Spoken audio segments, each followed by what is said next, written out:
आज आपण बघू शकतो की बरेचसे रुग्ण असे आहेत की ज्यांचं वय 45 ते 55 वर्ष आहे आणि त्यांना गुडघ्याचा प्रॉब्लेम आहे. मग एक्स-रे केल्याच्या नंतर असं लक्षात येतं की त्यांचा एकच कप्पा, जे गुडघ्यामध्ये 2 कप्पे असतात, एक आतल्या बाजूचा आणि एक बाहेरच्या बाजूचा, तर एकच कप्पा खराब झालेला असेल. तर अशा वेळेस आपण काय करतो की तेवढ्या एकच कप्प्याचं, जे की आतल्या साईडच्या कप्प्याचं बहुतांश वेळेस झीज जास्त झालेली असते. कारण की आपण जेव्हा चालतो फिरतो, आपल्या बॉडीचं वजन म्हणजे बॉडीचं वजन ज्या मधल्या अँगलमधून, त्याला मेकॅनिकल ॲक्सिस असं म्हणतो आपण, त्या ॲक्सिसच्या भोवती असतं.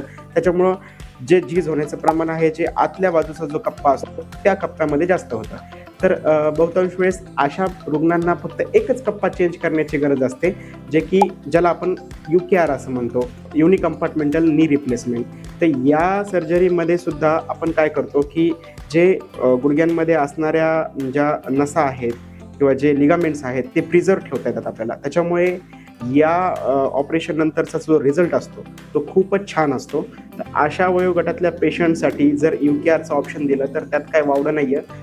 बहुतांश वेळेस त्यांना त्याच ऑपरेशन नंतर भरपूर फायदा मिळतो.